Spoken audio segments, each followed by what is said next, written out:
ये एक काल्पनिक कहानी है और दिल को गहराइयों तक छू जाने वाली।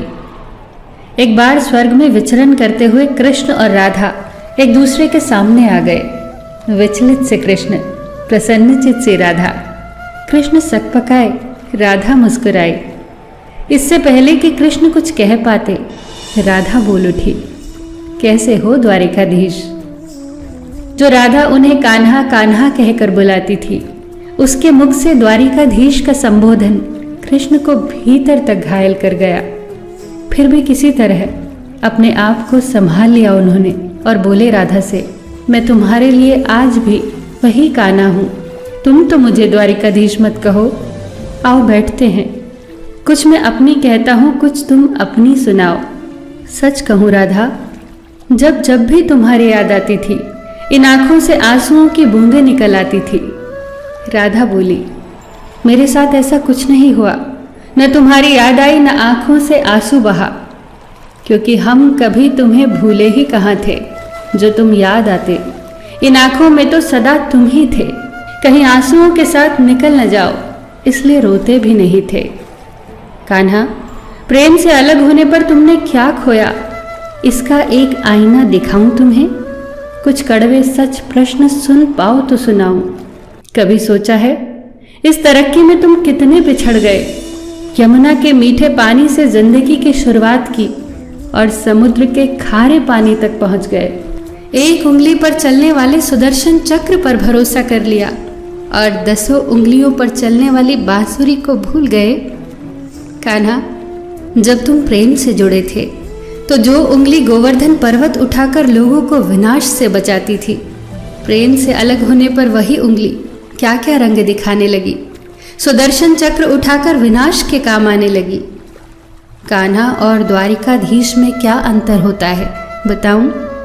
कान्हा होते तो तुम सुदामा के घर जाते, सुदामा तुम्हारे घर नहीं आता। युद्ध में और प्रेम में यही तो फर्क होता है। युद्ध में आप मिटाकर जीतते हैं और प्रेम में आप मिटकर जीतते हैं। कान्हा, प्रेम में डूबा हुआ इंसान दुखी तो रह सकता है, पर किसी को दुखी नहीं कर सकता। आप तो कई कलाओं के स्वामी हो, स्वप्न दूरदृष्टा हो, गीता जैसे ग्रंथ के दाता हो, पर आपने ये क्या निर्णय लिया? आपने अपनी पूरी सेना कौरवों को सौंप दी और अपने आप को पांडवों के साथ कर लिया। सेना तो आपकी प्रजा थी, राजा तो पालक होता है, उसका रक्षक होता है। आप जैसे महाज्ञानी उस रथ को चला रहे थे जिस पर बैठा अर्जुन आपकी प्रजा को ही मार रहा था। अपनी प्रजा को मरते देख आप में करुणा नहीं जगी, क्योंकि आप प्रेम से शून्य हो चुके थे। आज भी धरती पर जाकर देखो, आपकी द्वारिकाधीश वाली छवि को ढूंढते रह जाओगे। हर जगह, हर मंदिर में मेरे ही साथ खड़े नजर आओगे। मैं जानती हूँ कान्हा, लोग गीता के ज्ञान की बात करते हैं, उसके महत्व की बात करते हैं, पर धरती के लोग युद्ध वाले द्वारिकाधीश पर नहीं, प्रेम वाले कान्हा पर भरोसा करते हैं। गीता में मेरा दूर दूर तक नाम नहीं है, पर आज भी लोग उसके समापन पर राधे राधे कहते हैं। ये कहानी काल्पनिक जरूर है, पर इसके भीतर छिपी सीख बहुत महत्वपूर्ण है। श्री कृष्ण के पास कभी किसी प्रश्न का उत्तर ना हो, ऐसा तो हो ही नहीं सकता, परंतु राधा द्वारा लगाए गए प्रश्न चिन्हों पर कान्हा मौन रहे। यही तो है प्रेम में समर्पण का भाव।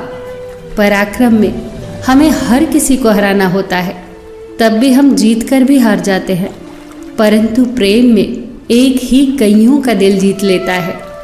सही कहा है कि छोटी सी उंगली पर पूरा गोवर्धन पर्वत उठाने वाले भगवान श्री कृष्ण छोटी सी बांसुरी को दोनों हाथों से पकड़ते थे।